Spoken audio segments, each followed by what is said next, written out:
Hello, everybody. Hello, Mr. President. It's a very sad day, and glad we paid our respects. It's a tough situation. Great people, great parents, wives, family. And a beautiful ceremony. I guess you got to see that, at least partially. Any questions? President Trump, did what you just witnessed make you think differently about going ahead with this war or even putting troops on the ground in the Middle East?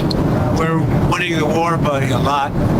We've decimated their whole evil empire.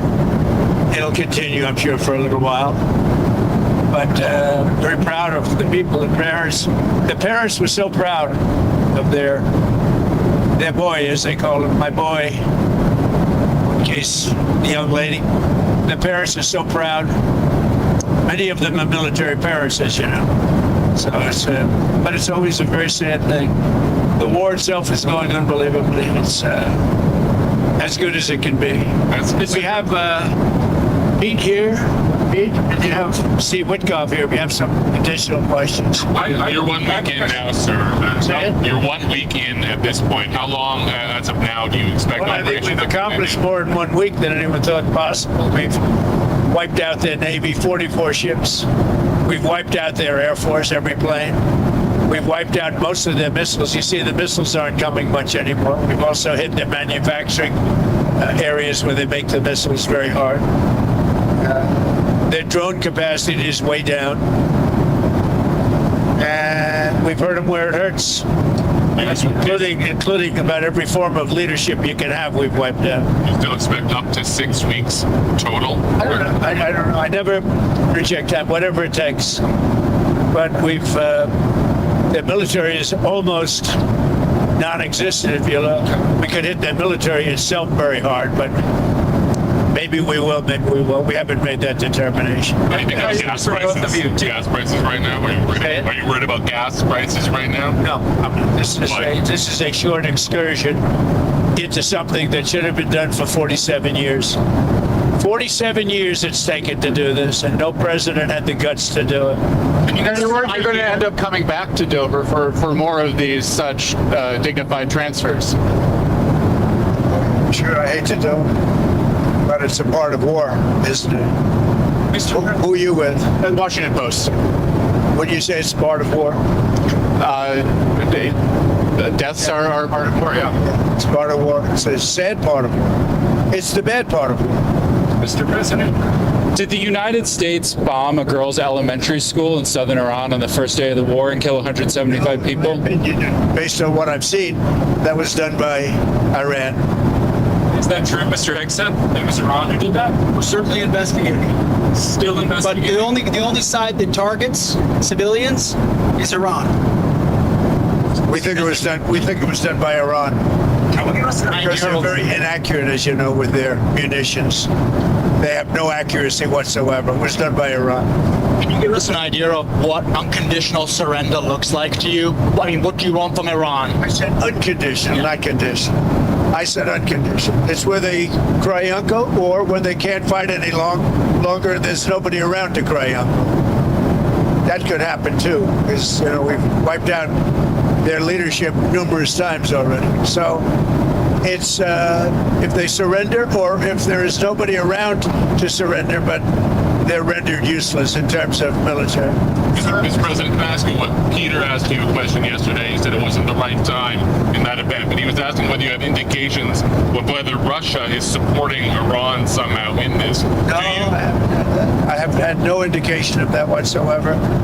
If they are, they're not doing a very good job, because Iran is not doing too well. What about the Strait of Hormuz? There's no traffic really going through it Well, right that's the ship's choices, but we haven't cleaned out. We've wiped out their Navy.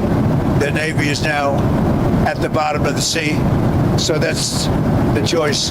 This is an excursion. We figured oil prices would go up, which they will.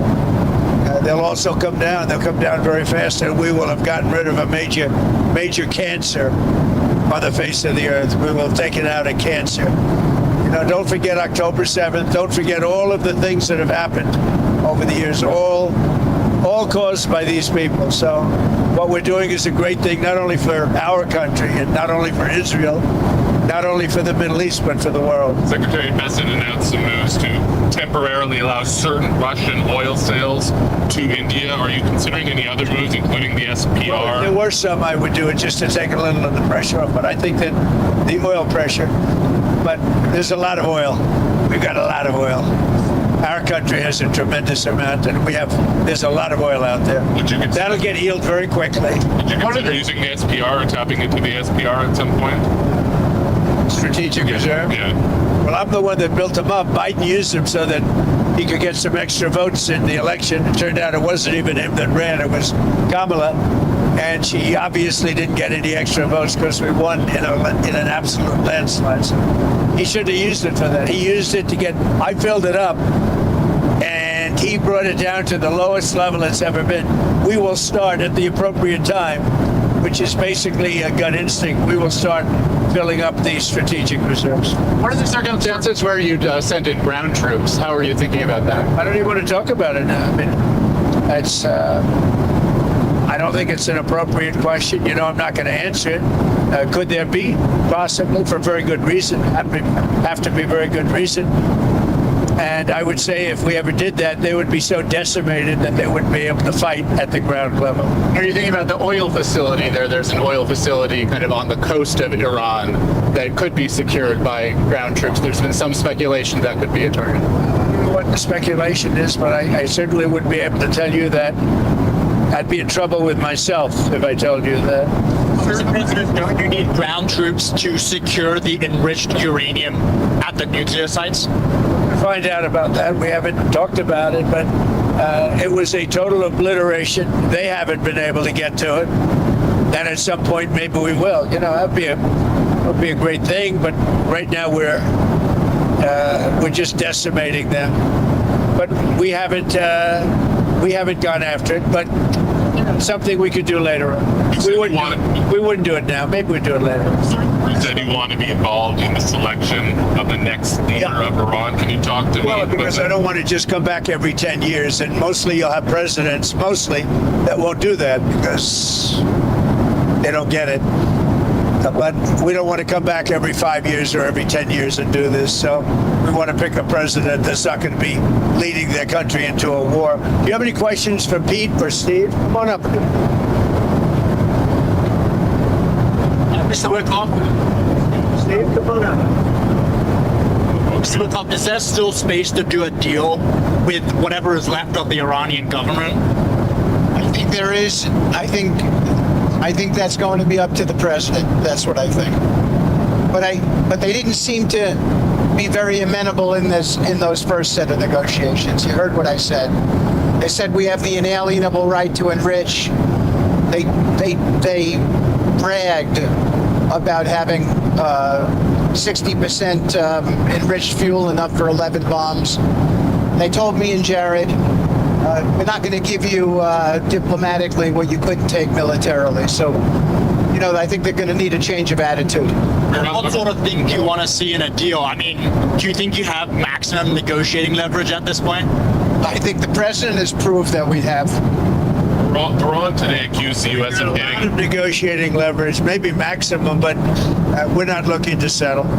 They'd like to settle. We're not looking to settle. Iran accused The British government has now offered use of the British government has offered use of some bases now, and you had previously said you were very disappointed in them. Aircraft carriers. I mean, about British bases, they See said. my response that I just put out? I just put out a response. Give me the offer to send 2 aircraft carriers. Maybe, but they're not sure. I just put out a response to them. I said, we don't need them. It's not the right time. It would have been nice to have had them 2 weeks ago, but the response I put out, I think, says it very well for you. Iran today accused the U.S. of hitting a desalination plant in Iran, and they said that might open the door to other strikes on infrastructure, Allow non-military. us to also open the door to other strikes against them. Can you respond to that allegation? Did the U.S. hit the desalination? Iran. They are among the most evil people ever on earth. They cut babies' heads off. They chop women in half. What they did, take a look at October 7th. Take a look at what they've done over the last 47 years. So I know nothing about a desalinization plant other than to say, if they're complaining about a desalinization plant, we complain about the fact that they shouldn't be chopping babies' heads off, okay? Mr. Tikov, have you communicated to the Russians not to send targeting information and other assistance to the Iranians? Strongly said that. And do you believe that they are? I hope they're not. Do you see any evidence? We don't know, but it's not doing very well. If they are, it's not helping much. If you take a look at what's happened to Iran in the last week, if they're getting information, it's not helping them much. What would it mean to you if they were? I mean, even if it's not helping the Iranians particularly much, it's still involving themselves in a conflict that they're not directly. They'd say we do it against them, wouldn't they? Huh? Wouldn't they say that? We do it against them? I don't know. Look, they can give all the information that they want, but the people they're sending it to are overwhelmed. Russia would be overwhelmed too. Anybody would be overwhelmed. We have the greatest military on earth, and I built it in my first term, and unfortunately, I'm forced to use it now. But when you look at what we did with Venezuela, when you look at what we did with the B-2 bombers, it was a very big moment because Iran was going to have a nuclear weapon within 2 or 3 weeks, and that stopped it, and it stopped it cold. And you ask about maybe going back and getting that, something could happen at the right time. Is Iran running out of missiles and drones, or do you expect those counterattacks to continue Not indefinitely? only that, manufacturing capability also. We've hit the manufacturing very hard. They're at about 9% of what they sent out in the first 2 days, and we think that's because they don't have that much. We've knocked out about 70% of the launchers. The launchers are a big deal. Very hard to get, very expensive. I want to talk about leverage. With every passing day, we have more and more leverage because we have more and more capabilities. We're hitting them harder and harder, and they have less of an ability to defend themselves. So we're pressing the offensive every single day, creating all the leverage the president needs for the outcoming wars. It sounds like you think they're running out of water, both of the drones and the missiles. When you look, I mean, they're sending in much less drones. They're being decimated now. You know, at some point, I don't think there'll be anybody left maybe to say we surrender, but they're being decimated. And when you look also, all of a sudden they apologized to the Middle Eastern states that they shot at them. I was very surprised to see they did that, but you mark that down as a victory for us and for the Middle Eastern states who are really friends of ours. But I guess they're not going to be shooting at them anymore. They apologized. And we'll see what happens. But that's a big loss. That's a surrender right there. I called it a surrender today. When they apologized and said they're not shooting at them anymore, that's really a surrender to those states and to us. Okay, anything else? Some Iranians are concerned that the Kurds will carve out kind of an autonomous region as they did in Syria and Iraq. We're not looking to the Kurds going in. We're very friendly with the Kurds, as you know, but we don't want to make the war any more complex than it already is. No, Rule that out. we don't want. Yeah, I have ruled it out. I don't want the Kurds going in. I don't want to see the Kurds get hurt, get killed. We've had a good relation. They're willing to go in, but I've told them I don't want them to go in. Do you think the map of Iran will look the same? The war is complicated enough without getting the Kurds involved. And do you think the map of Iran looks the same after this is all done? That I can't tell you. Probably not. Do you know if any shipping companies have taken the U.S. up on its offer of insurance to go through the Strait of Hormuz? We have it set up. We have a great insurance and reinsurance system, but I don't. Sorry, when you talk about When this ends, we're going to have a much safer world. You know that. So, this is a minor excursion. But when this ends, we're going to have a much safer world. And we will have gotten rid of a lot of sick and demented people, the leadership. So we got rid of the one leadership, then we got rid of the second level of leadership. Now they're on their third or fourth level of leadership. And they have leaders right now that nobody even knows who they are. Thank you very much, everybody. Thank you.